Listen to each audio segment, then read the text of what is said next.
মক্কার জমিনে খানা নাই, পানি নাই, বৃষ্টি নাই, ফসল নাই, দুর্ভিক্ষ। এই দুর্ভিক্ষের মধ্যে একজন আল্লাহর গোলাম যুবক, একদিন দুদিন প্রায় ৩-৪ দিন হয়ে গেল, খানা নাই। ডানে বামে খুঁজতেছে, খানা নাই। হজের মৌসুম চলতেছে, বান্দা হজও করতেছে, কিন্তু খানার উপবাস, মক্কায় দুর্ভিক্ষ। একদিন বান্দা হোটেল নিজের বাসার থেকে বাইতুল্লাহর পথে যখন যাচ্ছে, বাইতুল্লাহর কাবার আর চতুর্পার্শ্বে তখন এত খোলামেলা ছিল না, এত সুন্দর সাজানো ছিল না। আল্লাহর গোলাম যুবক রাস্তায় চলতে গিয়া বাইতুল্লাহর কিনারায় দেখে একটা রেশমি কাপড়ের মধ্যে কি যেন পড়ে আছে, পোটলা পড়ে আছে রেশমি কাপড়ের। আল্লাহর বান্দা যুবক রেশমি কাপড়ের পোটলাটা দেইখা, রেশমি কাপড় বড় দামি। আল্লাহ কোরআনে বলেন, কিয়ামতের ময়দানে জান্নাতি মেহমানদের আল্লাহ রেশমি কাপড় দিয়া সাজায় দিবে। আল্লাহর বান্দা রেশমি কাপড়টা দেখিয়াও ধরে না, কার না কোন জিনিস ধরিয়া আবার বিপাকে পড়ে যায়। কিছু দূর রেখে আবার বান্দা চলে গেলেন। হঠাৎ মনের ভিতর একটা খেয়াল আসলো। কি খেয়াল? যদি আমি এই রেশমি কাপড়ের অংশটা ফেলে যাই, ভেতরে কোনো মূল্যবান জিনিস থাকতে পারে, কোনো চোর ডাকাত যদি পায় আমানতের খেয়ানত করবে, এটা তো মারাত্মক অবস্থা হবে। আমি আল্লাহর বান্দা মনের নিয়তটা খাঁটি কইরা যদি আমি আমানতের সাথে যেই লোকটা হারায় গেল, যার জিনিসটা হারিয়ে গেছে, তার হাতে পৌঁছাইয়া দিতে পারি, আমি আল্লাহর কাছে অনেক অনেক আমি বরকত পাবো, অনেক পুরস্কার পাবো।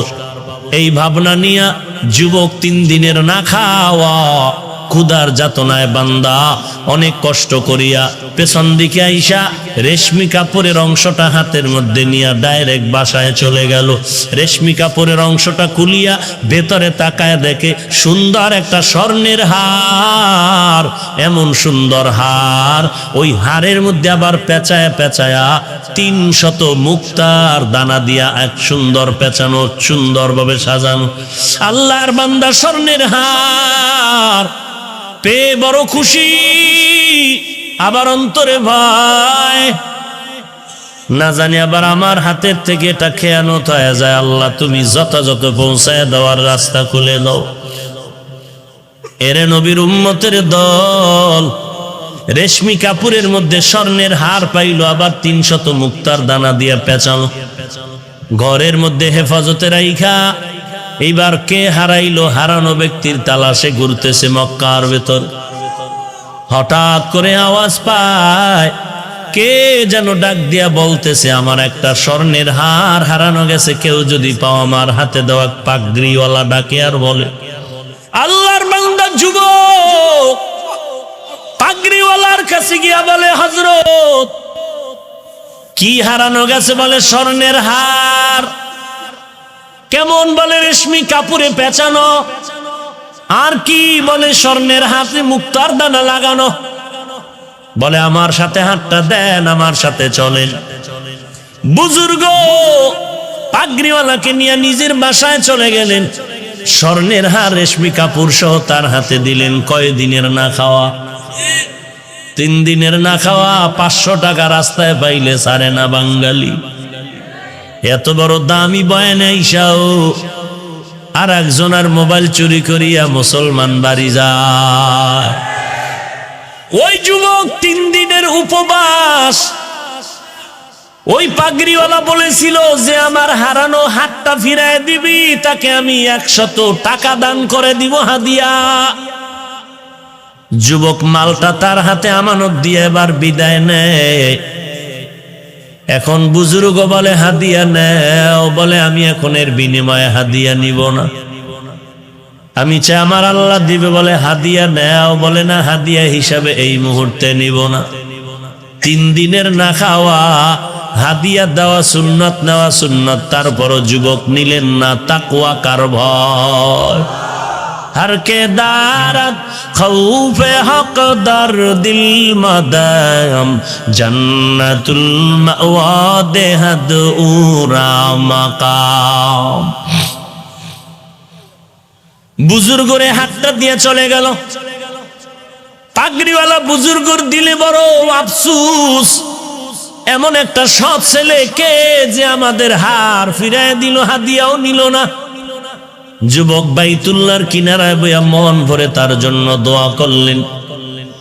শেষ হয়ে গেল। যুবক কাফেলা নিয়ে বাড়িতে রওয়ানা। বিমান নাই, রকেট নাই, তখন তো স্টিমার, নদীপথে সফর। নদীপথে সফরে রওয়ানা। আল্লাহর কঠিন পরীক্ষা। নদীর ভেতরে যাওয়ার পরে তুফান শুরু হয়ে গেল। তুফানের এক পর্যায়ে স্টিমার পানির নিচে চলে গেল, ডুবে গেল। ওই আল্লাহর গোলাম তাকওয়াওয়ালা যুবক ওই স্টিমারের একটা বয়া ধরে হাত ধরে রাখলো। আল্লাহ পাক নদীর পানিকে হুকুম দিলেন, আমার বান্দাটারে কিনারায় পৌঁছায় দাও। 3 দিনের না খাওয়া বান্দা আল্লাহর গোলাম যুবক পানিতে ভাসতে ভাসতে জংলার কিনারায় চলে গেল। নদীর ওপার উইঠা তাকায় দেখে চতুর্দিকে জঙ্গল, রাস্তা নাই, চলার মতো অচেনা পথ। আল্লাহর বান্দা তাকওয়ার মানদণ্ডে আল্লাহর ভয় নিয়ে রাস্তায় হাঁটে আর আল্লাহর নামের জিকির করে, আল্লাহর জিকির করে। আল্লাহ বলেন ফাজকুরুনি আযকুরুকুম। যেই বান্দা আমার জিকির করে আমিও তার স্মরণ করি, যে আমাকে ভুলে না আমি আল্লাহ তাকে ভুলি না।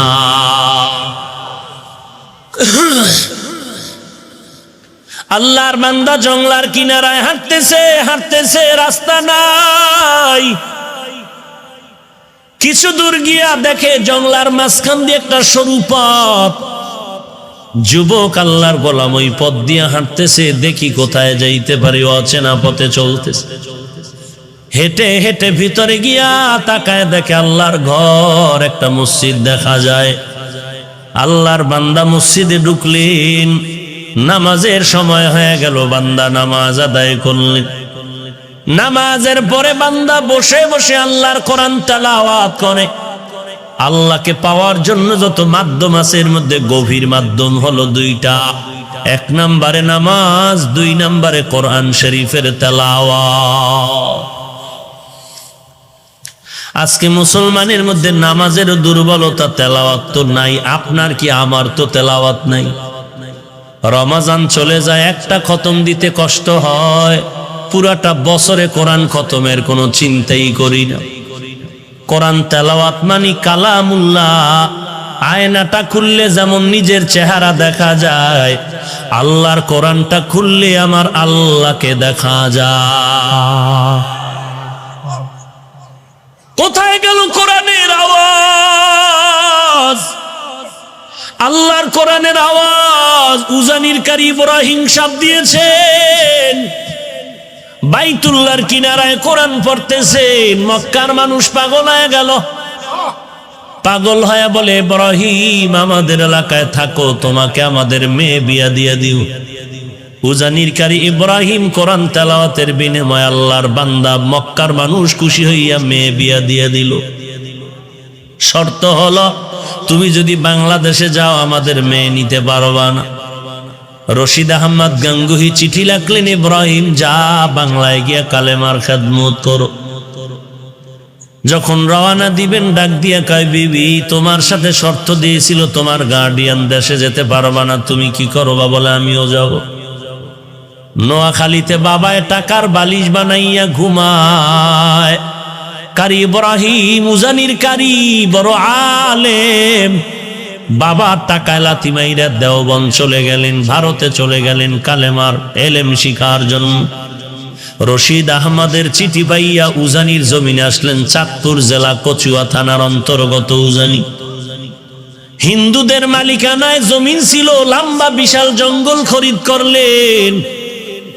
খরিদ করার পরে ওই জমিন সাফ, জঙ্গল সাফ করার জন্য ভেতরে ঢুকলেন। ঢুকিয়া দেখে একটা গম্বুজের নিচে বসে একটা বাঘ তার বাচ্চারে দুগ্ধ পান করায়। ওই গম্বুজটা এখনো আছে। যারা উজানি গেছেন, যারা যান নাই, উজানির মসজিদ বিশাল বড় মসজিদের দক্ষিণ আর পশ্চিম কর্নারে ওই গম্বুজটা এখনো আছে। যেই গম্বুজের নিচে বাঘ তার বাচ্চাটারে দুধ পান করাইতেছিল। উজানির কারি সাহেব ডাক দিয়া কয়, বাঘ, বনি আদম এখানে থাকার জন্য আসছে, তুমি তোমার অন্য জায়গায় চলে যাও। কারি ইব্রাহিম কথা বলতে দেরি হয়, বাঘ তার বাচ্চা কাঁধে নিয়ে দৌড় দিতে আর দেরি করে না। আউলিয়ারা কারে অকবা এখতিয়ার, জাহেলারা কারে দুনিয়া এখতিয়ার। এ হলো আল্লাহওয়ালা, এরা হলো আল্লাহর খাঁটি গোলাম। কেমন গোলাম? উজানির কারি সাহেব চরমনে আসছেন, সৈয়দ ইসহাক রহমাতুল্লাহ আলাইহির আমন্ত্রণে আসলেন, খানা টানা খাওয়াইলেন। কারি ইব্রাহিম ডাক দিয়ে কয়, রে ইসহাক বাবা, কে দিয়ে খানা খেয়ে খাওয়াইলি? বলে, গোশত, বিরিয়ানি, কোরমা। কারি ইব্রাহিম বলে, আস্তাগফিরুল্লাহ, এত ভালো খানা আমাকে তুই কেন দিলি? আমার নফস তো খুশি হয়ে গেল, এত ভালো খানা তো আমি নফসেরে দেই না।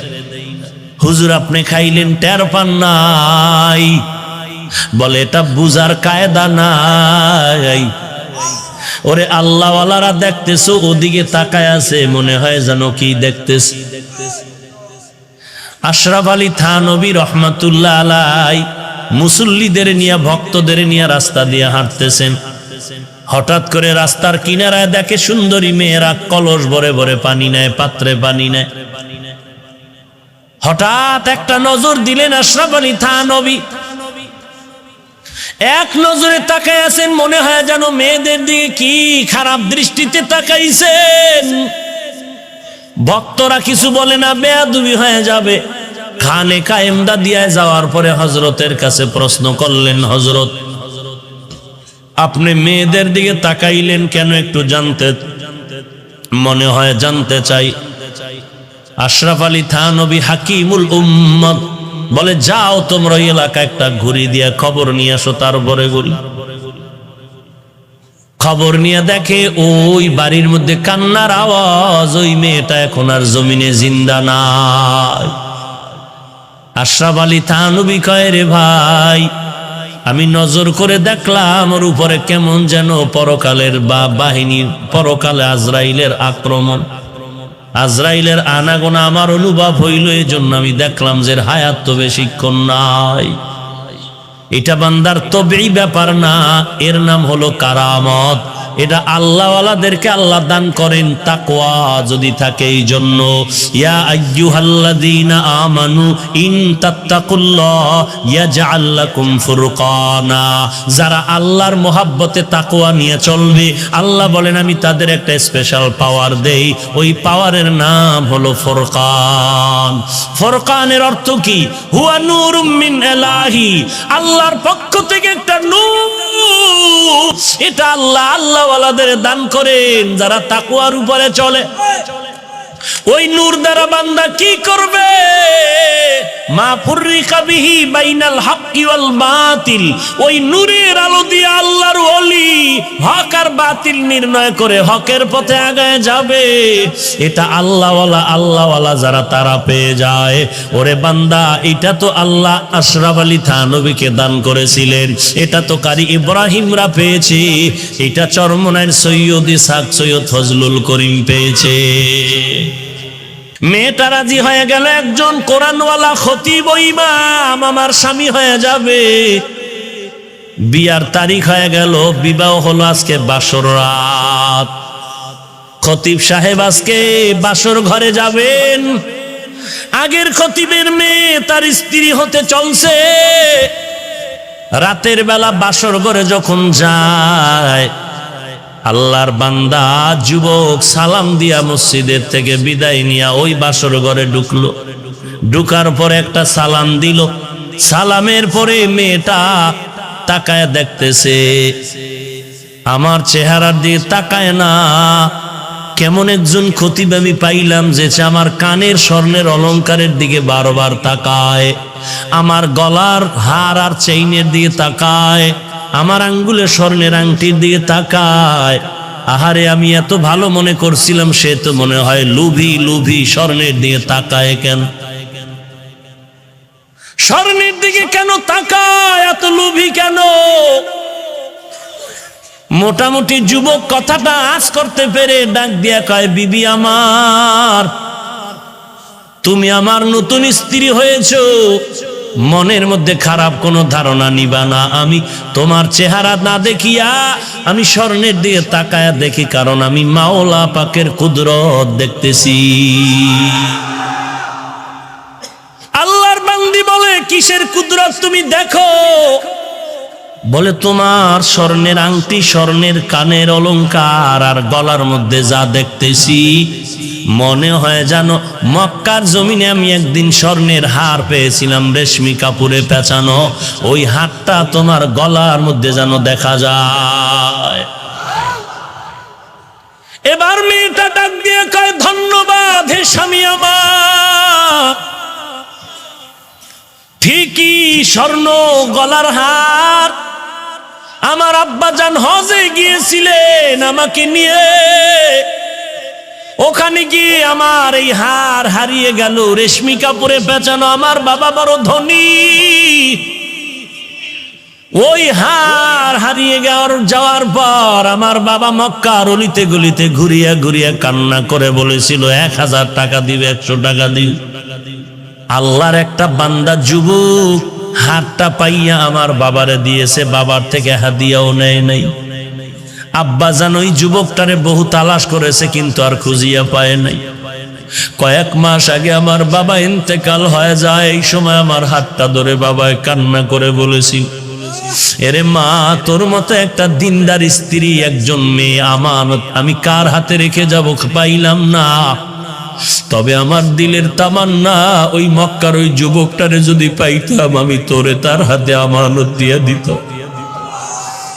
ওই মক্কার ওই আমানতওয়ালা যুবকরা যদি পাইতাম, তোর মতো বান্দিটারে আমি তার হাতে তুলে দিয়ে যাইতাম। আমি ওই যুবকের পাইলাম না, যে আমার হাতটা পাই আমার হাতে দিয়েছে, হাদিয়াও নেই নাই। আমার বাবা আমার হাতটা ধরিয়া কান্না করে দোয়া করিয়া মরিয়া গেছে। আমি ওই দিন থেকে মাওলার দরবারে সিজদায় পড়ে কান্না করেছি, রে মালিক, আমার বাবার মনের আশাটা পুরাইয়া দাও, ওই যুবকের মিলাইয়া দাও, ওই আমানতওয়ালা যুবকের চাই। আজ মনে হয় যেন আমার দোয়া বাবার আশা কবুল হয়েছে। তোমার হারানো হার দিয়ে তুমি হাদিয়া নাও নাই, তুমি বলেছিলে আমার মাওলা আমারে হাদিয়া দিবেন। আজকে আমার মাওলা তোমার উপরে খুশি, শুধু আজকে হার তোমাকে দেয় নাই, বরং হারওয়ালা বান্দিকেও তোমাকে হাদিয়া দিয়েছে। या इलाही तू मेरा माबूद है, या इलाही तू मेरा माशूक है, या इलाही मुझसे मुझको दूर कर, ताकि देखो मुझ में तुझको एक नजर। এরে আমার পর্দার আড়ালের মা ও বোনেরা, মাওলার দরবারে চোখের পানি ছেড়ে কাঁদো। বাড়িওয়ালা টাকাওয়ালা দেইখা পাগল হইও না রে বোন। টাকা পাইবা, বাড়ি পাইবা, যদি শান্তি না পাও জীবনটার কোনো দাম নাই। এরে আল্লাহর বান্দিরা, আমার মাওলার কাছে বলো, মালিক, দুনিয়াতে তুমি আমার এমন একটা স্বামী দিও, অন্তত কোরআনওয়ালা যেন থাকে, দিনদার হয়, চরিত্রটা যেন ভালো হয়। ও ভোলা এলাকার যুবক ভাই, আল্লাহর দরবারে চোখের পানি ছেড়ে কান্দ করো, আল্লাহর কাছে মাপ চাও, আর বলো, আল্লাহ, এমন একটা মেয়ে তুমি আমার স্ত্রী বানায় দিও, কিছু পাই আর না পাই, অন্তত যেন কোরআনওয়ালা পাই। কারণ যেই মহিলা কোরআনওয়ালা হবে তার সন্তানও জমিনের আদর্শওয়ালা হবে, গাছ ভালো হলে ফল ভালো হবে। এরে যুবক আল্লাহর গোলাম, আল্লাহর দরবারে তওবা করে কান্না করো। জীবনে কোনো মেয়ের চরিত্রে আঘাত করবি না, যদি করো তোর কপালটা পুড়ে যাবে, তোর জিন্দেগি ধ্বংস হয়ে যাবে। জীবনে নেশাগ্রস্ত হইও না, নেশার পেছনে পড়িও না রে বাবা। আজকে একটা যুবক আল্লাহর বান্দা, আপনাদের ভোলা এলাকার দামি সবাই নাম বললে চিনবে, সাংবাদিকতা করতো আল্লাহর বান্দা। আজকে চোখের পানি ছেড়ে দোয়া চাইলেন, অ্যাক্সিডেন্ট হয়ে পাও একটা অনষ্ট হওয়ার পথে চলে গেল। আমাকে আগের ছবিগুলো দেখাইলো আর বলল, হুজুর আমি অল টাইম পিস্তল নিয়ে চলতাম। বলার মধ্যে আমার সামনে একটা চোখ তুলে কথা বলার কেউ ছিল না, কিন্তু আপনার বয়ান শোনার পর আমি এমনভাবে মজবুত হয়ে গেছি, আমি প্রতিদিন নামাজ পড়ি রাতের বেলায়, অসুস্থ অবস্থায় নামাজ ছাড়ি না। এরে নবীর উম্মতের দল, এরে যুবক আল্লাহর গোলাম, আজকে এত বয়ান আল্লাহওয়ালার চলে, আর পরও কেন নামাজ পড়ো না রে যুবক? আজকে আমি টুপি ফালাই না, শীতের মধ্যেও নামাজ বাদ দেই না, কারণ তুমি বলো টুপি মাথায় দিলে গরম হয়, মাথা তোমার থেকে কম বুঝি না। দাড়িটা রাখলে যৌবনের ভাব চলে যায়, তোমার থেকে কম বুঝি না। এরপরও কেন টুপি ফালাই না, দাড়ি ফালাই না, নামাজ ছাড়ি না? একমাত্র কারণ আল্লাহর কোরআন সত্য, নবীর কথা সত্য।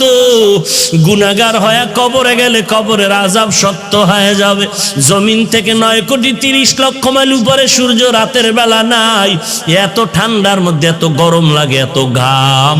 আল্লাহর নবী বলেন, দুনিয়ার ঘরে আগুন লাগলে যেমন পানি ছাড়া ঠান্ডা করা যায় না, এই দুনিয়ার গরম থেকে জাহান্নামের আগুনের গরম আরো কঠিন। ওরে আল্লাহর নবী বলেন, গুনাহগারেরা যদি গুনাহ নিয়ে কবরে যাও, ওই কবরের মধ্যে দুই পার্শ্বের মাটির চাপ, একটা নয় দুইটা নয় 70 থেকে 99টা সাপের কামড়। এরে নবীর উম্মত সাহাবায়ে কেরাম শুধু কবরের চিন্তায় কান্না, খানা নাই, ঘুম নাই। এরে যুবক আল্লাহর গোলাম, হাতের মধ্যে একটা বেতের বাড়ি দিলে সহ্য করা যায় না, গুনাহ নিয়ে কবরে গেলে মাটির চাপ কেমনে সহ্য করবা? আল্লাহর দরবারে তওবা করো হে মালিক। এই ময়দানে ডানে বামে তাকায় দেখো, তোমার মতো কত যুবক দাড়িওয়ালা 5 ওয়াক্ত নামাজি, তুমি কেন পারবা না? তোমার মতো যুবক ব্যবসা করে নামাজ ছাড়ে না, তুমি কেন পারবা না? তোমার মতো যুবক ড্রাইভারি করে নামাজ ছাড়ে না, তুমি কেন পারবা না? আল্লাহর কাছে তওবা করো, চোখের পানি ছেড়ে কান্না করো, আল্লাহ গুনাহ নিয়ে কবরে যাব না, তোমার দরবারে আমি তওবার দরজায় ফিরে আসলাম, তুমি আমাকে মাফ করে দাও।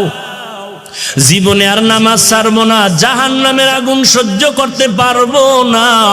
আজকে থেকে ধোকায় পরে যত গুনাহ করছি তওবা কর দরজায় ফিরে আসলাম, আর জীবনে গুনাহ করব না, নামাজ ছাড়বো না, মা বাবাকে কষ্ট দিব না, আলেম ওলামাদের বিরোধিতা করব না, আর কোনোদিন দেশের বিরুদ্ধে জাতির বিরুদ্ধে ষড়যন্ত্র করব না, আর কোনোদিন নবীর সুন্নতের বাহিরে চলবো না। জীবনে টুপি আর ছাড়বা না, নামাজ ছাড়বা না। ওরে আমি টুপিদারির কারণে তো আমাদের সম্মান কমে নাই। তুমিও বাজার করো, আমিও বাজার করি, তুমিও 3 বেলা খাও, আমিও 3 বেলা খাই, তুমিও বিয়া শাদী করেছো, আমিও করেছি। ওরে বাবা বলো, টুপিদারির কারণে তো আমরা নিচে পড়িয়া যাই নাই, বরং সর্বোচ্চ সম্মানে আল্লাহ রেখেছেন। তবে তওবা করো, আল্লাহর কাছে চোখের পানি ছেড়ে কান্না করো। কান্না যদি না থাকে আল্লাহকে বলো, আল্লাহ কান্নাওয়ালা চক্ষু দাও। এক ফোঁটা চোখের পানি যদি তোমার চোখ থেকে বের হয়ে যায়, মদিনার নবী বলেন, গাভীর ওলান থেকে দুধ বের করে ভেতরে যেমন ঢুকানো সম্ভব না, কান্নাওয়ালা বান্দাকে জাহান্নামে দেওয়াও সম্ভব না। এখানে আপনারা বসছেন বয়ানে, ঘর পর্যন্ত যাওয়ার গ্যারান্টি কারো হাতের মধ্যে নাই। অতএব তওবা করো, আল্লাহ আর গুনাহ করব না, নামাজ ছাড়বো না রে মালিক।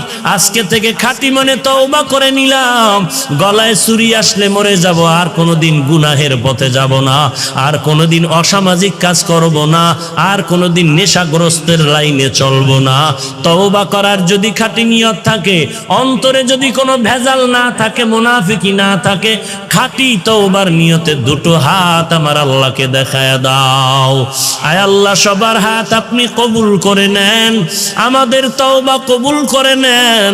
আয় আল্লাহ, তওবার উপরে মজবুত হয়ে চলার তৌফিক দান করেন, ঈমান ও আমল মজবুত করে দেন, নবীজির সুন্নতের উপরে চলার তৌফিক দান করেন। আয় আল্লাহ, সুন্নতের আমলওয়ালা জিন্দেগি দান করেন, গুনাহের প্রতি ঘৃণা জমায়ে দেন, বেশি বেশি নেক আমলের আগ্রহ বাড়ায় দেন। আমিন। আলহামদুলিল্লাহিল্লাযী জাআলা আশ-শামসা ওয়াল কমারা বিহুসবান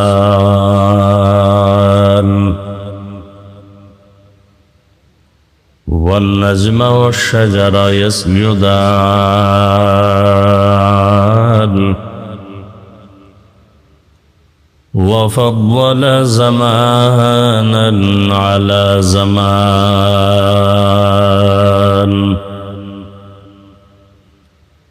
كما فضل مكانا على مكان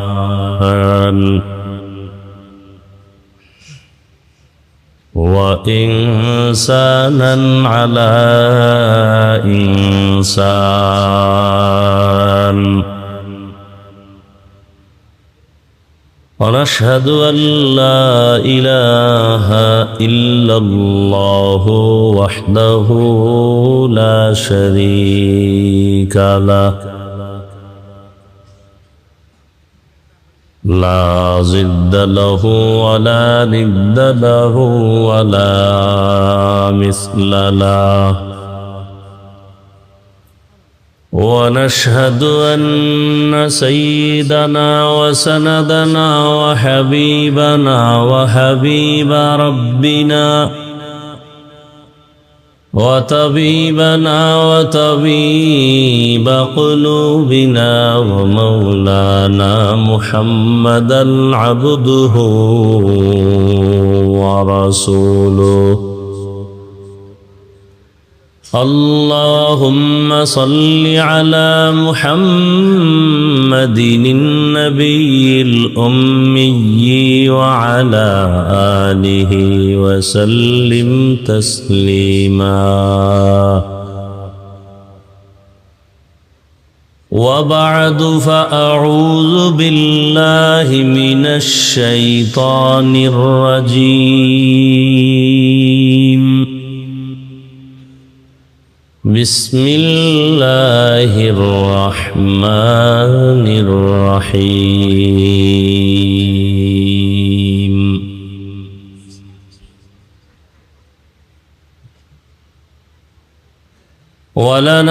ولنبلونكم بشيء من الخوف والجوع ونقص من الأموال والأنفس والثمرات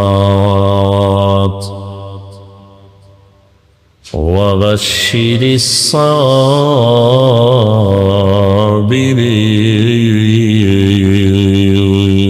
الصابرين. وقال رسول الله صلى الله عليه وآله وسلم من يرد الله به خيرا يصب منه صدق الله مولانا العظيم وصدق رسوله النبي الأمي الكريم ونحن على ذلك من الشاهدين والشاكرين والذاكرين والحمد لله رب العالمين.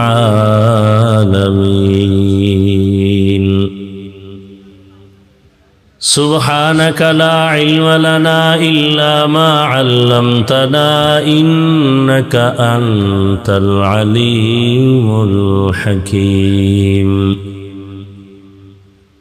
رب اشرح لي صدري ويسر لي أمري واحلل عقدة من لساني يفقه قولي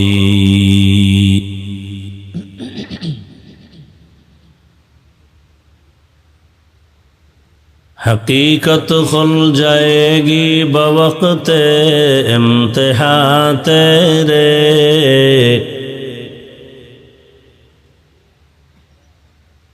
حقیقت کھل جائے گی بوقت امتحان تیرے کہ سستی میں یا محنت میں گزاری زندگی تو نے کہ سستی میں یا محنت میں گزاری زندگی تو نے محمد نے آ کر کفر کو مٹایا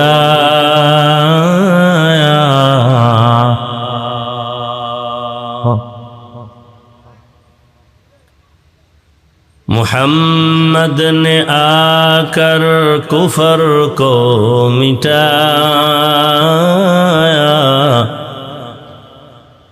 کفر کو مٹا کر صداقت بتایا کفر کو مٹا کر صداقت بتایا ইসলামী নবজাগরণ সংগঠন বাংলাদেশ এর উদ্যোগে আয়োজিত বার্ষিক ইসলামী মহাসম্মেলন বুখারী খতম ও মসজিদ মাদ্রাসা কমপ্লেক্স উদ্বোধন উপলক্ষে আজকের এই আয়োজন 19 এপ্রিল 2025 মহতি এ মাহফিলে উপস্থিত মোহতারাম সম্মানিত সভাপতি আল্লামা ইলিয়াস সাহেব দামাত বারাকাতুহুম, উদ্বোধক আমিরে হেফাজতে ইসলাম আল্লামা শাহ মুহিবুল্লাহ বাবু নগরী দামাত বারাকাতুহুম, প্রধান অতিথি আল্লামা ডক্টর আফম খালেদ হুসেন দামাত বারাকাতুহুম, হাটাজারি মাদ্রাসা, বাবুনগর মাদ্রাসা, নানুপুর মাদ্রাসার মোহতামিম সাহেব, হযরতগণ, আরো অনেক উলামায়ে কেরাম এখানে আলোচনা রেখেছেন। আমার আগে যিনি আলোচনা করেছেন ফেনী থেকে আগত শেখুল হাদিস আল্লামা ফরিদউদ্দিন আল মুবারক দামাত বারাকাতুহুম, অন্যান্য অতিথিবৃন্দ, অত্র অঞ্চলের বিভিন্ন স্থান থেকে আগত আল্লাহ পাকের আশিকিন, জাকিরিন, শাকিরিন, মুহিব্বিন, মুরব্বিয়ান এজাম, কলিজার টুকরা আমার সমবয়সী যুবক বন্ধুগণ, স্নেহের ছোট ভাই, পর্দার আড়ালে মা বোনেরা, আল্লাহ পাকের দরবারে শুকর যে আল্লাহ আমাদেরকে সুস্থ রেখেছেন এবং হাজারো মুসিবতের মধ্য দিয়ে লাখো মানুষের ভেতর থেকে বাছাই করে আমাদেরকে এই পবিত্র মজলিস, বেহেশতের বাগান, গুনাহ মাফের মজলিস, তওবা কবুলের মজলিসে আশা ও বসার তৌফিক দান করেছেন। নিয়ামতের শুকর আদায়ার্থে পড়ি আলহামদুলিল্লাহ। দরুদ ও সালাম সৈয়দুল মুরসালিন, রহমাতুল লিল আলামিন, শফিউল মুজনিবিন, খাতামুন নবিয়্যিন, সৈয়দুস সাকালাইন, ইমামুল মুরসালিন, হযরত মুহাম্মদুর রাসূলুল্লাহ সাল্লাল্লাহু আলাইহি ওয়া আলিহি ওয়াসাল্লামের উপর। সর্বোপরি শুকর যাদের অক্লান্ত পরিশ্রমের মাধ্যমে আজ সুন্দর আয়োজন, সময়, পরামর্শ, অর্থ দিয়ে দোয়া করে উপস্থিত হয়ে মাইক, লাইট, প্যান্ডেলের ব্যবস্থাপনার মাধ্যমে সহযোগিতা যারা করেছেন, প্রত্যেককেই আল্লাহ পাকের খেদমতের বরকতে দুনিয়াতে শান্তি, পরকালে চিরমুক্তির ব্যবস্থা করে দিন। উলামায়ে কেরাম যে আলোচনা করেছেন, সকলকেই উলামায়ে কেরামদের কথাগুলো সহি তরিকায় আমল করার তৌফিক দান করেন। উলামায়ে হযরতদের ইজ্জতকে আল্লাহ বেশি বেশি বাড়ায় দেন। যারা বিভিন্নভাবে উলামায়ে কেরামদেরকে ছোট করার জন্য উম্মতের মাঝে ঘৃণা জমানোর চক্রান্ত করে, আল্লাহ তাদের হেদায়েত দান করেন। আমি আপনাদের দোয়া নেওয়ার জন্য হাজির হয়েছি এবং সংক্ষিপ্ত দু চারটি কথা বলার নিয়তে কোরআনে হাকিমের এক আয়াতে কারিমা, নবীজির একটি হাদিসের অংশ পড়েছে। ইখলাস ও রুহানিয়তের সমন্বয়, সহি নিয়তে, সহি তরিকায়, সহি কিছু কথা আমাকে বলার মতো, আপনাদেরকে শুনবার মতো দয়াময় আল্লাহ তৌফিক দান করুন। وَلَنَبْلُوَنَّكُمْ بِشَيْءٍ مِّنَ الْخَوْفِ وَالْجُوعِ وَنَقْصٍ مِّنَ الْأَمْوَالِ وَالْأَنفُسِ وَالثَّمَرَاتِ। আল্লাহ বলেন, মুমিনকে আল্লাহ পরীক্ষা করবেনই করবেন। ভয়ের মাধ্যমে, ক্ষুধার মাধ্যমে, সম্পদের ঘাটতির মাধ্যমে, জীবনের ঘাটতির মাধ্যমে, ফলের ঘাটতির মাধ্যমে। অবাশশিরিস সাবিরিন, সুসংবাদ সবের যারা, ধৈর্য ধারণকারী যারা, এদের জন্য। নবীজি বলেন, মাইয়ুরিদিল্লাহু বিহি খাইরান ইউসিব মিন। আল্লাহ যাকে বেশি মোহাব্বত করেন, ভালোবাসেন, তাকে আল্লাহ মুসিবতের পরীক্ষা নিবেন।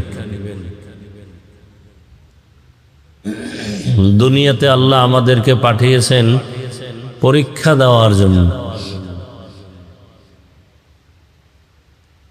পরীক্ষা দিতে হলে লেখাপড়ার প্রয়োজন, ক্লাস আদান প্রদানের প্রয়োজন, সবক দেওয়া নেওয়ার প্রয়োজন, শিক্ষক ছাত্রের সাথে কথোপকথনের প্রয়োজন। রুহের জগতে সবক আদান প্রদান হয়েছে সমস্ত আত্মার সাথে। এখন পরীক্ষা দরকার। পরীক্ষার হল বানায় আল্লাহ দুনিয়াতে মানুষ পাঠিয়েছেন। এই পরীক্ষায় পাস যারা করবে, তারা দুনিয়ার থেকেই জান্নাতের সুসংবাদ পেয়ে বিদায় নিবে। এবং এই পরীক্ষায় পাস করার জন্য একটা পুঁজি প্রয়োজন, যে পুঁজিটা না থাকলে সে পাস করা অসম্ভব। ওই পুঁজির নাম হলো ধৈর্য। এই ধৈর্য আবার তিন প্রকার। ইবাদতের বেলায় ধৈর্য, গুনাহের ক্ষেত্রে ধৈর্য, মুসিবতের ক্ষেত্রে ধৈর্য। ধৈর্য এমন একটা সম্পদ যেটা অর্জন করতে পারলে আল্লাহ তাকে বড় বড় দুটো পুরস্কার দিবেন। এক পুরস্কার দুনিয়াতে পাবে, আর একটা আখেরাতে পাবে। দুনিয়ার পুরস্কার, আল্লাহ তার বন্ধু হয়ে থাকবেন। ইন্নাল্লাহা মাআস সাবিরিন। পরকালের পুরস্কার, আল্লাহ তাকে বিনা হিসাবে জান্নাত দান করবেন। ইন্নামা ইউওয়াফাস সাবিরুনা আজরাহুম বিগাইরি হিসাব। সাবিরিন যারা, এরা বেগাইরে হিসাব জান্নাতে যাবে। সেই জান্নাতুল আখেরা, আখেরাতের ফসল কামাই করতে হবে দুনিয়াতে বসে।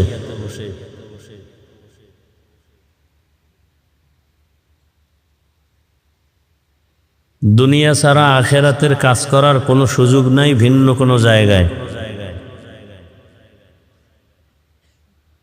পরীক্ষার হলে পরীক্ষার্থী যখন যায়, পরীক্ষায় পাশ করার জন্য ধৈর্য তো আছে, সেটা লাগবেই। বাহ্যিক দৃষ্টিতে আরো দুইটা সম্বল দরকার, দুইটা ব্যবস্থার দরকার, যে দুই ব্যবস্থা না থাকলে সে কখনো পরীক্ষায় পাশ করবে দূরের কথা, পরীক্ষায় গিয়ে লিখতেই পারবে না।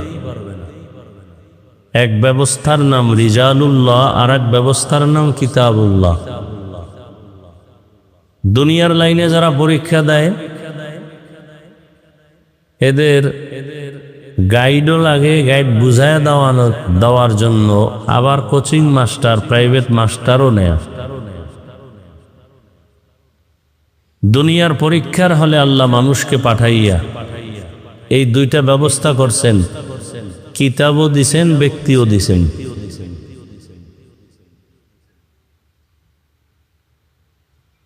সমস্ত ব্যক্তি আল্লাহর দেয়া, সমস্ত কিতাব আল্লাহর দেয়া। ব্যক্তিদের মধ্যে শ্রেষ্ঠ রহমাতুল্লিল আলামিন। আল্লাহ যত কিতাব দিয়েছেন এর মধ্যে শ্রেষ্ঠ কিতাব কুরআনুল কারীম। দোনো ব্যবস্থা আল্লাহ মক্কা নগরীতে দিয়েছেন। এই দুই ব্যবস্থার কোনো একটা যদি কেউ গ্রহণ করে, ভিন্নটা গ্রহণ না করে, তার ধ্বংস অনিবার্য। কেউ যদি শুধু কিতাব নিয়ে চলে, কোনো ব্যক্তির অনুসরণ না করে, ব্যক্তির কাছে না যায়, সে দুনিয়াতেই ধ্বংসের পথ বেছে নিন। এরকম মানুষের জমিনে এখনো আছে যারা বলে আমরা শুধু কিতাব মানি, কোনো ব্যক্তি মানি না। এরা বাতেল, এরা গোমরাহ। আবার একদল আছে যারা বলে আমরা ব্যক্তি মানি, কিতাব বুঝিও না, মানিও না। ব্যক্তি আমাদেরকে যা বলবে তাই, এরাও গোমরাহ। আর যারা বলেন আমরা ব্যক্তিও মানি, আল্লাহর দেয়া কিতাব কোরআনও মানি, তারা আহলে হক। যত উল্টা পাল্টা হয় চলাফেরা, কথাবার্তা, সর্বক্ষেত্রে খোঁজ নিয়ে দেখবেন দুইয়ের একটা নাই। হয়তো কোনো ব্যক্তি হিসাবে মুরব্বী মানে না, নয় মুরব্বীর অন্ধভক্ত, কিতাবাদি মানে না। এজন্য পদে পদে তার ঝামেলা, পদস্খলন। আল্লাহ পাক রব্বুল আলামিন দুনিয়াতে মানুষ বানাইয়া আল্লাহ পাক এই দুই ব্যবস্থাও দিয়ে দিলেন।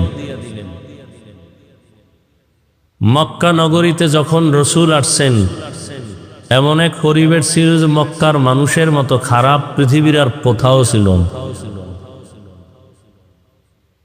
আপনাদের এলাকায় মসজিদ আছে, মসজিদ আছে না? মসজিদ থেকে একটু দূরের মানুষগুলো উল্টাপাল্টা যতটুকু করে, মসজিদের খুব নিকটের মানুষ উল্টাপাল্টা কম করে। কেন বলে মসজিদ? কথা ঠিক না? পৃথিবীর মধ্যে শ্রেষ্ঠ ঘর মসজিদ বাইতুল্লাহ, যার কোনো তুলনাই নেই। ইন্না আউওয়ালা বাইতিন উযিআ লিন-নাসি লাল্লাযী বিবাক্কাতা মুবারাকান ওয়া হুদা, মুবারাকান ওয়া হুদাল লিল আলামিন। বাইতুল্লাহ এমন দামি একটা ঘর, যে ঘর দেখলেই সওয়াব, শুধু তাকায় থাকবে সওয়াব। বাইতুল্লাহর দিকে যদি কোনো জিয়ারত করনেওয়ালা প্রথম নজর দেওয়া মাত্র অন্তর ভরে যে দোয়া করবে, রহমতের নবী বলেন বাইতুল্লাহ এমন একটা ঘর, প্রথম নজর দিয়া তাকায়া যে কোনো দোয়া করবে সাথে সাথে আল্লাহ কবুল করে ফেলবেন।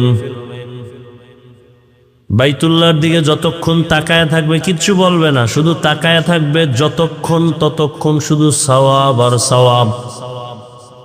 বাইতুল্লাহ এমন একটা দামি ঘর, যার আঙ্গিনার ভেতরে, যার সীমানার মধ্যে কোনো মুমিন যদি বলে আল্লাহ, একবার আল্লাহ বলার বিনিময় 1,00,000 বার আল্লাহ বলার সওয়াব পেয়ে যাবেন।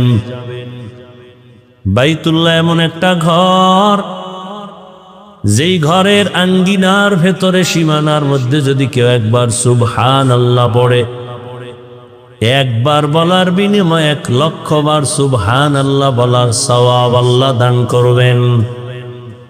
এত দামি একটা ঘর বাইতুল্লাহ। সব মসজিদ আল্লাহর ঘর। ঢাকার জাতীয় মসজিদ বাইতুল মুকাররম আল্লাহর ঘর, তবে বাইতুল্লাহ বড় দামি। অন্যান্য ঘরের তুলনায় বাইতুল্লাহ তুলনাহীন হেদায়াতের ঘর আল্লাহ বানাইছেন। তাহলে সেই বাইতুল্লাহ এমন দামি ঘর আল্লাহ বানাইয়া,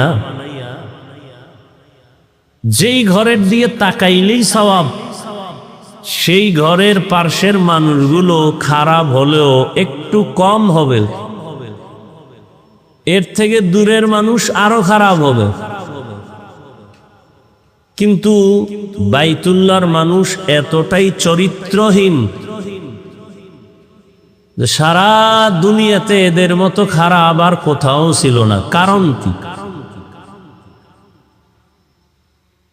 এর অনেক কারণ। এর মধ্যে একটা কারণ হলো এরা কোনো মুরব্বী এদের ছিল না, মুরব্বী হারা হয়ে চলতেছিল।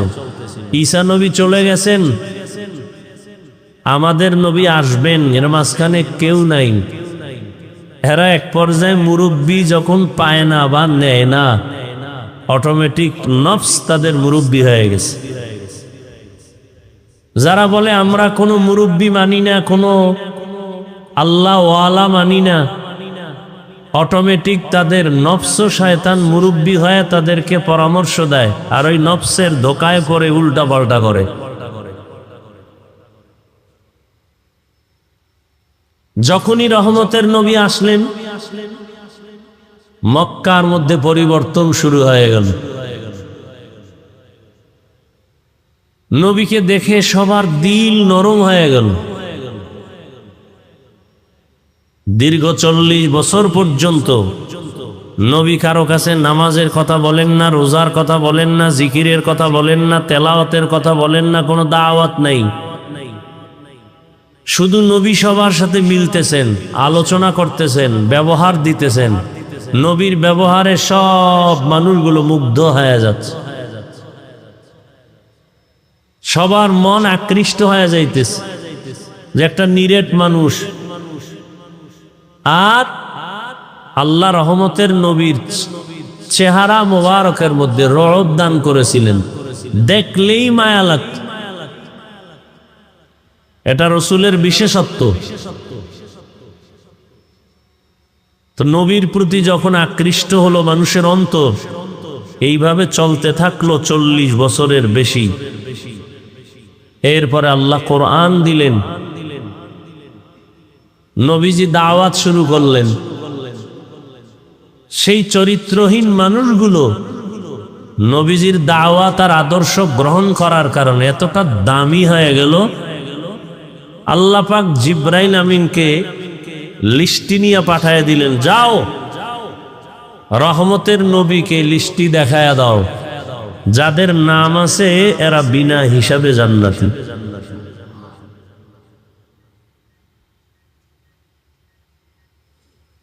রসুলের আদর্শ তারা গ্রহণ করার কারণে, এজন্য নবী বিদায় বেলা চ্যালেঞ্জ দিয়ে গেছেন গোটা দুনিয়ার উম্মতের সামনে। قال رسول الله صلى الله عليه وآله وسلم تركت فيكم أمرين لن تضلوا ما تمسكتم بهما كتاب الله وسنة رسوله। দুটো জিনিস রেখে গেলাম, আঁকড়ায়া ধরো, যারা ধরে রাখবে তাদের ঈমানও যাবে না, সম্মানও যাবে না। বর্তমান দুনিয়াতে আজও 1500 বছর পরে এই দুই জিনিস যারা ধরে রাখছে, কোরআন এবং রসুলের আদর্শ সুন্নাত, এরা আজও সম্মানে আছে, শান্তিতে আছে, ঈমানেও আছে। আর যাদের কাছে দুটো নাই, টাকা আছে, বাড়ি গাড়ি আছে, সম্মানও নাই, শান্তিও নেই। কত বিল্ডিংওয়ালা বিল্ডিং ছেড়ে জঙ্গলে ঘুরে, কত টাকাওয়ালার টাকা ব্যাংকে পড়ে আছে, বংশের কেউ ভোগ করতে পারে না। কারণ একটা সম্মান বান্দা নিজে কিনে টাকা দিয়া, আর একটা সম্মান আল্লাহ দান করেন। আল্লাহর দেয়া সম্মান যারা পায় এরা দুনিয়ায়ও বাদশাহ, আখেরাতেও বাদশাহ। আর যারা টাকা দিয়া সম্মান কিনে এদের প্রথম অবস্থায় ফুলের মালা, ফাইনাল তাদের জুতার মালা। এটাই দেখতেছি চোখের সামনে। আর আল্লাহর দেয়া সম্মান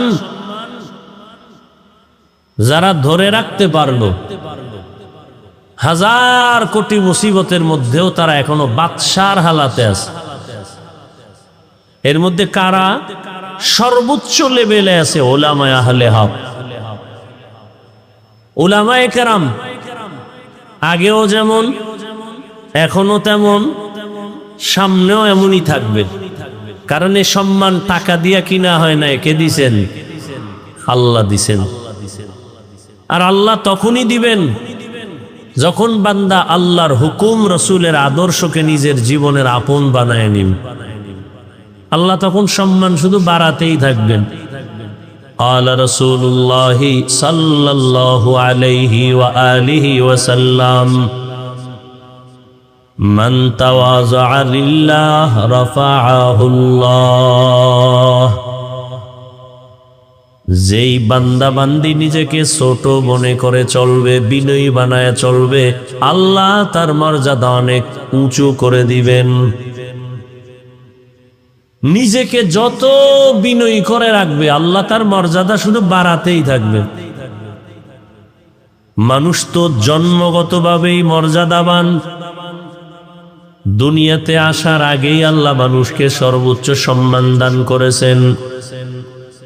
ওয়ালাকাদ কাররামনা বানি আদম ওয়া হামালনাহুম ফিল বাররি ওয়াল বাহরি ওয়া রাযাকনাহুম মিনাত তাইয়্যিবাত ওয়া ফাদ্দালনাহুম আলা কাসীরিম মিম্মান খালাকনা তাফদীলা।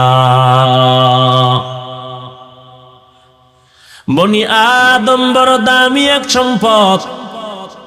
এদের মতো শ্রেষ্ঠ কোনো প্রাণী আল্লাহ সৃষ্টি করেন নাই। জমিনে চলার জন্য, পানির মধ্যে চলার মতো উত্তম ব্যবস্থা আল্লাহ করেছেন। উত্তম খানার আয়োজন আল্লাহ তাদের জন্য করেছেন। তাহলে মানুষ জন্মগতভাবে, সৃষ্টিগতভাবেই শ্রেষ্ঠ। নূরের সৃষ্টি শ্রেষ্ঠ না, আগুনের সৃষ্টি শ্রেষ্ঠ না। আল্লাহ পাকের স্থায়ী ঘোষণা, সিদ্ধান্ত, মাটির সৃষ্টি মানুষ হলো শ্রেষ্ঠ। আল্লাহ সিদ্ধান্ত দিয়া দিলেন নূরের সৃষ্টি শ্রেষ্ঠ না, আগুনের সৃষ্টি শ্রেষ্ঠ না, একমাত্র মানুষ হলো শ্রেষ্ঠ। ঘোষণাকার আল্লাহ। তাহলে মানুষ তো দুনিয়াতে আসার আগেই মর্যাদাবান। আল্লাহ আবার মর্যাদা বাড়াবেন বলে? হ্যাঁ। কেমন মর্যাদা? সম্মান।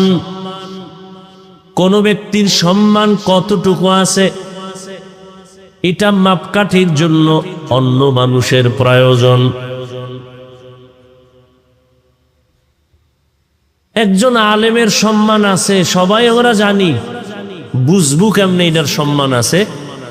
কয় যে তাকে দেখলে সবাই সম্মান করে, সালাম দেয়, সম্মানের স্থান দেয়। এটার দ্বারা বুঝি এর অনেক মান, অনেক দাম।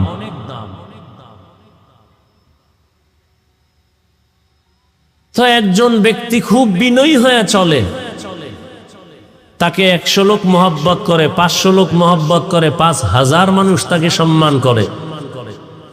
নবী বলেন, বিনয়ী হয়ে চলো, সারা দুনিয়ার মুমিন তোমাকে সম্মান করবে।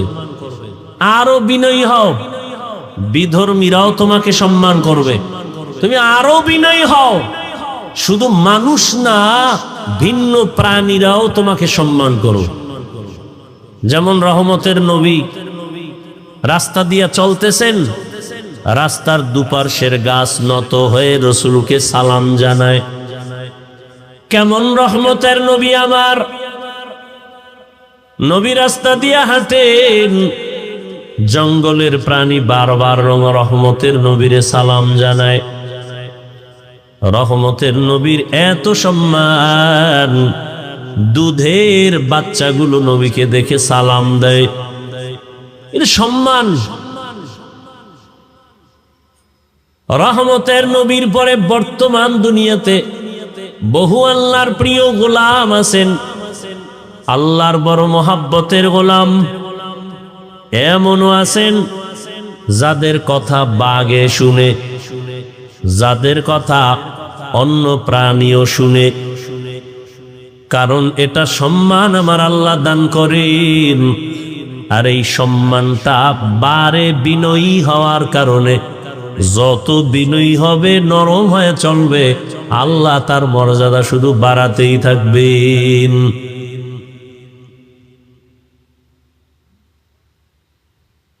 এমপি সাহেব চেয়ারে বসছে, চেয়ারের মেয়াদ শেষ হয়ে গেছে। চেয়ারম্যান সাহেব চেয়ারে বসছে, চেয়ারের মেয়াদ আছে, এখন শেষ। কিন্তু আল্লাহর রসুলের আদর্শ নিয়া, আল্লাহর হুকুম মাননেওয়ালা ওলামায়ে কেরাম যে চেয়ারে বসছেন, চেয়ারের মেয়াদ শেষ হবে তো দূরের কথার কোনো তো মেয়াদই নাই। ওলামায়ে কেরামের চেয়ারের মেয়াদ আসেনি। একজন এমপি, ডিসি, এসপির থেকে এই চেয়ারের দাম অনেক বেশি, অনেক বেশি। এই সম্মান আল্লাহ দিছেন আল্লাহর দ্বীনের নিসবতের কারণ। ইলমেরা জাজো করদান বেহিসাব, খলকেরা দাদান জওয়াবে বাসওয়াব, হক নাদারাত দোস্তে খলকা জারেরা, নিস্তে ই খসলত একি দিনদারেরা। আপনারা সবাই দামি মানুষ, তো বুঝাবারও কোনো এলেম নাই, ভাষা তো নাই, এরপরও যাও কিছু বলবো এর মধ্যে ভয়। যারা দেখতে নারী চলন বাঁকা, এই সমস্যায় আরো সমস্যা। বয়ান কি করব? আপনাদেরকে বয়ান করার মতো যে এলেমের প্রয়োজন, যেই উপরের তবকার প্রয়োজন, তার 1000 কোটি ভাগের বিন্দু মাত্র নাই, চিন্তাও করা যায় না। এরপর কেন দাওয়াত দেয় আমাকে, তাও আমি বুঝি না। তবে চট্টগ্রামের একজন ওলিয়ে কামেল, আল্লাহ পাকের প্রিয় গোলাম, আহলুল্লাহ যাকে বলে, দুনিয়া থেকে চলে গেছেন মুফতি আজিজুল হক রহমতুল্লাহ আলাইহি। তার কথা আমাদের মুরব্বীদের জবানে শুনছি, জীবনীতে দেখেছি, এগুলো নকল করি। যে বয়ান যে আমরা করি, আমরা তো বড় বক্তা, আন্তর্জাতিক মানের বক্তা। এই যে বয়ান করি, বয়ান করার মধ্যে এলেম আমলের কোনো দখল থাকে না, বাহাদুরি চলে না। যে বয়ান হয়, বয়ান হওয়ার ভেতরে পুঁজি লাগে দুইটা। এক আল্লাহর রহমত, আর একটা পুঁজি লাগে উপস্থিত শ্রোতা যারা, এদের অন্তরের নিরঙ্কুশ মোহব্বত। এই দুই জিনিস এক না হলে বয়ান হয় না, কোনোদিন সম্ভব নেই, যত বড় এলেমওয়ালাই হোক। বয়ান করা এক জিনিস, বয়ানের মধ্যে আসর তৈরি হওয়া আর এক জিনিস। মোনাজাত তো সবাই ধরি, চোখে পানি আসে কতজনা। বয়ান তো সবাই শুনি, করি। কারো কথা শুনলে দিল নরম হয়, চোখে পানি আসে। কারো কথা শুনলে কেমন জানো মন বসে না, ভালো লাগে না। সম্পূর্ণ আল্লাহ পাকের রহমত, শ্রোতাদের অন্তরের মোহাব্বত আর আকর্ষণ। বান্দার ভেতরে থাকবে আলোচক যে তার মধ্যে ইখলাস, তখন কিছু কথা হয়। আর এখন তো সব কিছু হয়ে গেছে ফ্যাশন, সব ফ্যাশন। আমি মাঝে মাঝে বলি, বয়ান করা আমাদের বক্তাদের নেশপেশা আর শ্রোতাদের বয়ান শোনার নেশা। বসে বসে শুনবে, সারা রাত শুনবে। নামাজ বাদ দিয়া শুনাইতে পারলে আরো খুশি। নামাজ এক ঝামেলা, ওযু করো, পানি মুছো, কত পেরেশানি। বয়ান শুনবে, এখানে তৃপ্তি হয় নাই, মোবাইলে শুনবে। বয়ান শোনা নেশায় পরিণত হয়ে গেছে। আর আমাদের করাটা পেশা, মাঝখানে ফলাফল শূন্য। আল্লাহ আমাদের সব ভাইকে হেদায়াত দান করে। কেউ মোবাইল নিয়ে ব্যস্ত, কেউ ক্যামেরা নিয়ে ব্যস্ত, এক একজনে এক এক কামে ব্যস্ত। বইছে এক কামে, ব্যস্ত হয়েছে 10 কামে। যারে শয়তানে ধরে ভাত থুইয়া তামাক বলে, বুঝলেন? ভাত খায় না, তামাক খায়। বর্ষে বেহেশতের বাগানে, করতেছে দুনিয়ার দান্দা। এই ছবি সেই ছবি, দুনিয়ার সব উলামায়ে কেরাম একমত, বিনা কারণে এমনিই কোন ছবি তোলা সম্পূর্ণ হারাম। সারা দুনিয়ার উলামায়ে কেরাম একমত, এমনিই হারাম, কবিরা গুনাহ।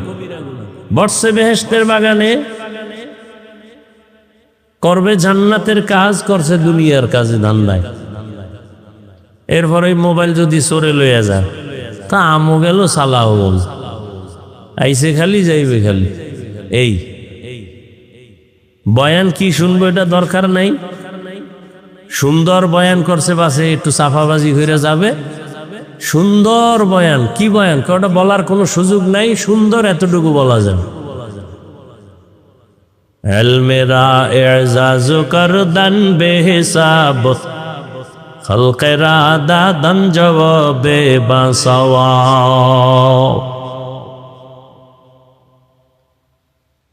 রহমতের নবী, যার কোনো গুনাহ নাই, কেউ সন্দেহ করলে তার ঈমান চলে যাবে। সেই রহমতের নবী কতটা বিনয়ী হয়ে চলেন। মক্কার চরিত্রহীন মানুষগুলো নবীর এত আশেক। কেমন বিনয়ী নবী আমার! 63 বছর হায়াতে কখনো রহমতের নবী কাউকে একটা গালি দেন নাই।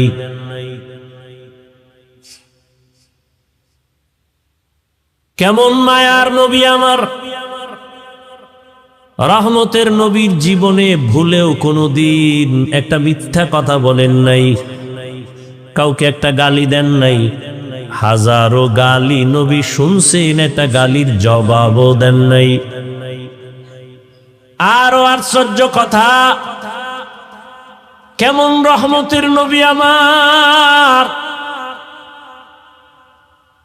যার এত পাওয়ার, আল্লাহর কাছে চাইতে দেরি পাইতে দেরি না। সেই নবী কারো জন্য রাগ হইয়া বরদোয়াও করে না।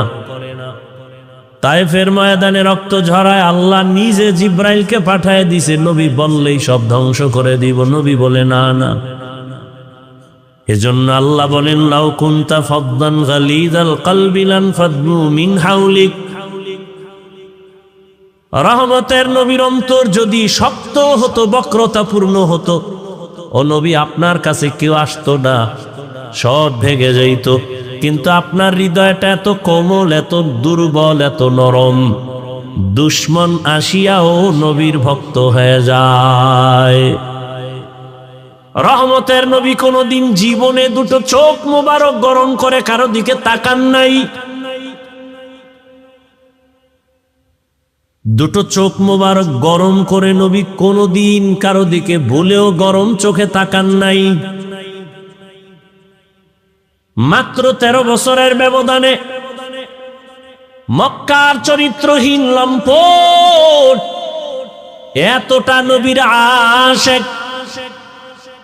নবীজি বলেন, আমাকে দেখা মাত্র দিলটা মানুষের নরম হয়ে যায়। অল্প টাইমে মক্কার এই চরিত্রহীন মানুষগুলো জান্নাতের টিকিট পাইল, শুধু নবীর ব্যবহার, আর কিছুই না। নবীর সুন্দর নরম আচরণ, নবীজির আদর্শ দেখে বড় বড় বেঈমান পর্যন্ত নবীর পক্ষে চলে আসলো। এই জন্য আল্লাহ যার কপাল ভালো রাখবেন সে দ্রুত লাইনে চলে আসবে, আর যার কপাল খারাপ হবে হাজারো বয়ানে তার কপালের দরজা খুলবে না। মাইয়াহদিল্লাহু ফাহুয়াল মুহতাদ ওয়া মান ইউদ্লিল ফালান তাজিদা লাহু ওয়ালিয়াম মুরশিদা। আল্লাহ যাকে হেদায়েত দিবেন সে পেয়ে যাবে, যার কপাল বড় খারাপ সে হেদায়েত পাবে দূরের কথা, হেদায়েত পাওয়ার কোনো মুর্শিদও পাবে না, পথ প্রদর্শক পাবে না। কপাল যদি কারো পুরিয়া যায়, আমি হাফিজুর রহমান কেন, সারা বাংলাদেশের ওলামায়ে কেরাম কেন, মক্কা মদিনার ইমাম কেন, স্বয়ং রসুলেও যদি বয়ান করে ওর কপাল খুলবে না। কপাল যদি পুড়ে যায়, আর কপাল পুড়ে 3 জায়গায় বেদবি করলে এমন পোড়া পুড়ে ওই পোড়া আর জোড়া লাগে না।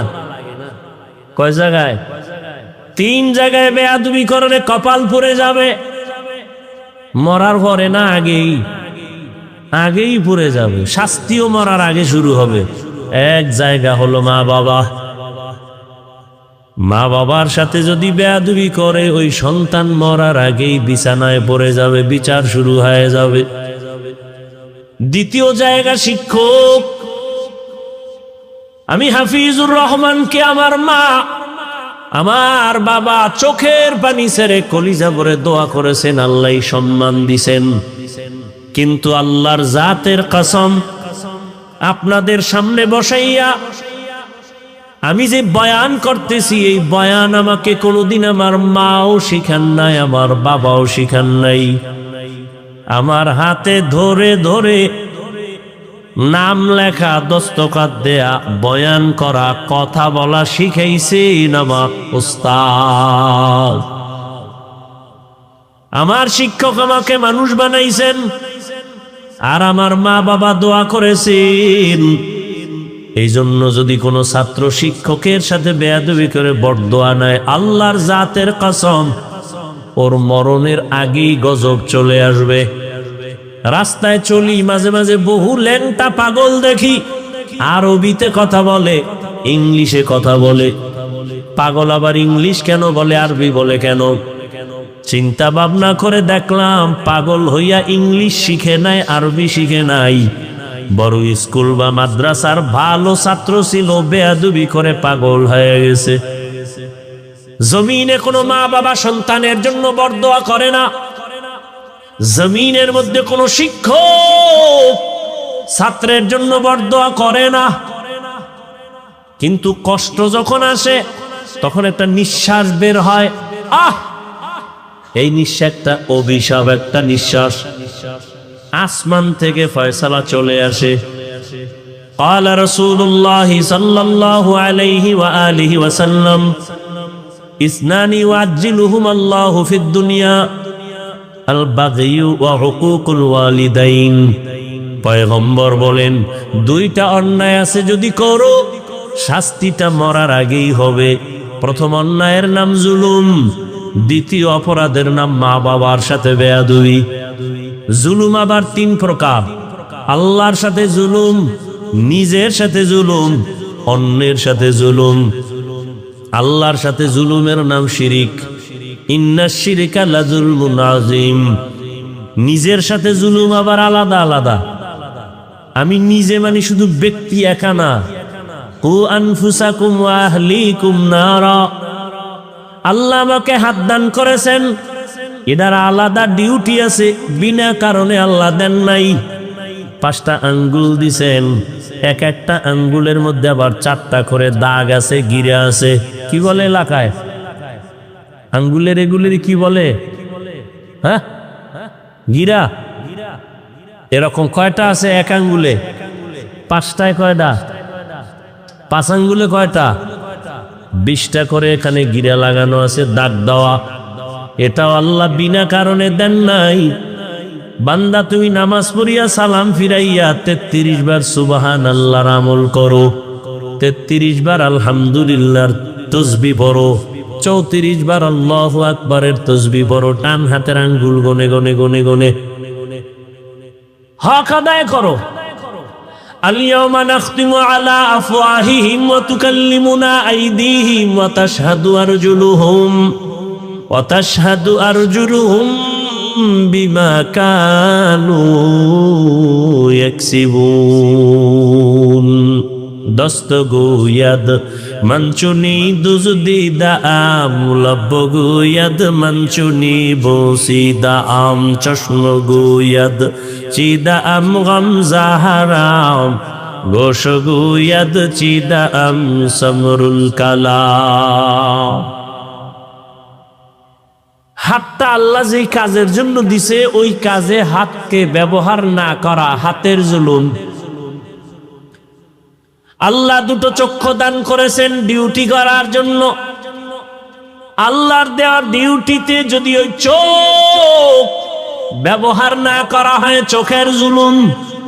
এই চক্ষু দিয়া মা বাবা দেখবা সওয়াব, এই দুইটা চক্ষু দিয়া আল্লাহর প্রিয় ওলিদের চেহারা দেখবা সওয়াব, এই দুটো চক্ষু দিয়ে আল্লাহর কোরআন খুলে তাকায় তাকায় দেখবা সওয়াব।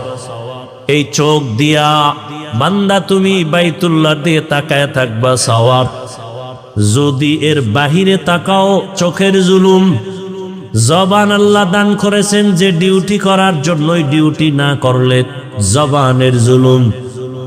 এই না আমার ব্যক্তি পুরো ব্যক্তি এবার আহাল। আল্লাহ ছেলে দিছেন, ছেলে আমার আহাল। আমি স্বামী স্ত্রী আমার আহাল। আমি শিক্ষক আমার ছাত্র আহাল। আমি মসজিদের ইমাম আমার মুসল্লিগণ আমার আহাল। আমি আলেম উম্মত আমার আহাল। উ আনফুসাকুম ওয়া আহলিকুম নারা। জাহান্নাম থেকে ইমাম সাহেব তুমি আগে বাঁচো, তোমার মুসল্লিয়া হালদেরকেও বাঁচাও। জাহান্নাম থেকে বাবা নিজেকে আগে বাঁচাও, তোমার আহাল সন্তানকে বাঁচাও। জাহান্নাম থেকে স্বামী তোমাকে আগে বাঁচাও, তোমার আহাল স্ত্রীকে বাঁচাও। নিজে বাঁচলাম হয়ে গেল না, কোনোদিন হবে না। রহমতের নবী সুন্দর আদর্শের কারণে মক্কার মানুষ এতটা দামি হয়ে গেল, সারা দুনিয়ার মানুষের জন্য কিয়ামত পর্যন্ত এক একজন সাহাবী এক একটা নক্ষত্র। নবী বলেন আসহাবী কান নুজুম, আকাশের তারকার মতো এক একজন সাহাবী উম্মতের হেদায়েতের জন্য। আকাশের তারকার সাথে তুলনা কেন? বলে আরবের মানুষ এখনো মানুষ আছে ওই কক্সবাজার আমাদের কুয়াকাটা বঙ্গোপসাগরের অনেক ভেতরে যায় মাছ ধরার জন্য। গভীর পানির মধ্যে গিয়া জাল ফেলে। ইলিশ গভীর পানির মধ্যে থাকে, 200, 300, 500 হাত পানিতে গিয়া জাল ফেলে ইলিশ মাছ ধরার জন্য। ওখানে তো নেটওয়ার্ক নাই, তো জেলেরা চলাফেরা করে কেমনে? কয় তারকা দেখে আমরা এরপরে রাস্তা খুঁজি, ওটা ওরা বুঝে।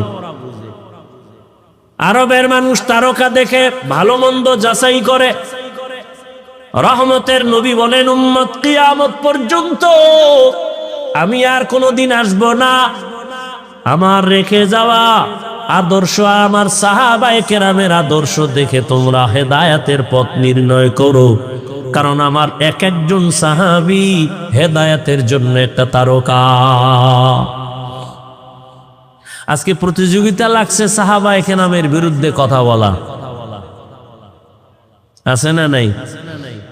কোন হিন্দু কিন্তু এই প্রতিযোগিতায় নাই, ইহুদিও নাই, খ্রিস্টান নাই, বৌদ্ধ নাই, বিধর্মীরা নাই, নামদারি মুসলমানরা প্রতিযোগিতায় লাগছে। বাংলার জমিনের মধ্যে বসিয়া ওমরে ফারুক রাদিয়াল্লাহু তাআলা আনহুকে ভণ্ড বলার মতো সাহস করনে ওলা টুপিওয়ালাও আছে।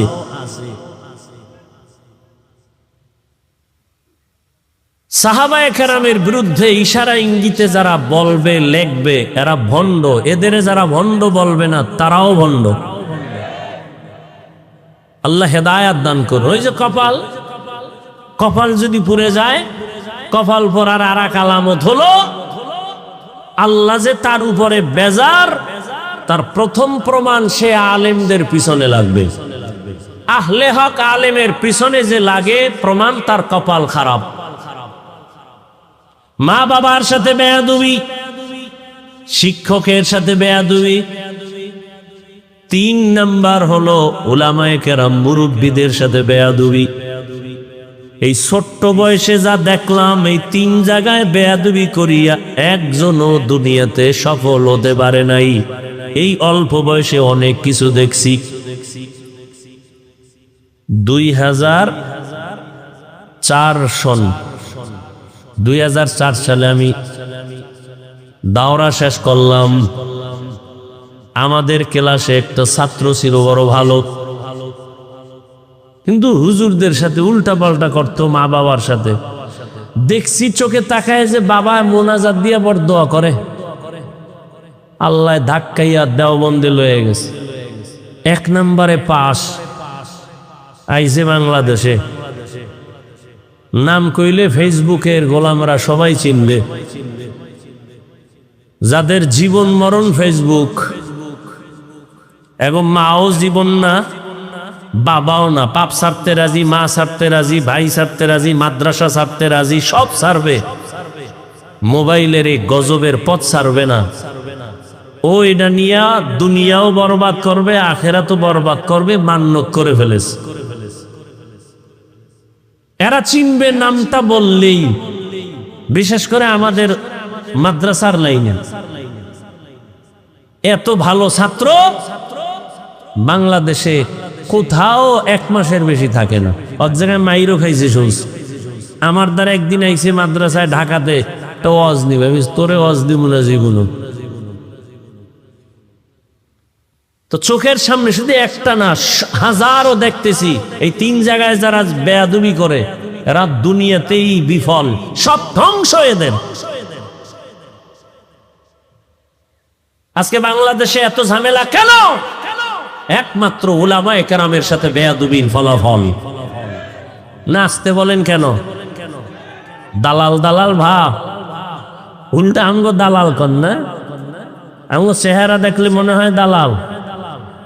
উলামায়ে কেরাম যদি কোন সুদখোরের কাছে যায়, বুঝতে হবে তার রং ঠিক রেখে যদি যায়, তাহলে সুদখোরের রং লাগায় নাই। বুঝতে হবে তাহলে ইসলামের স্বার্থে গেছে, দুনিয়ার স্বার্থে না। যদি সুদখোরের কাছে যাইয়া তার রঙে রঙিন হয়ে যায় হুজুর, তাহলে বোঝা গেল উদ্দেশ্য ভিন্ন।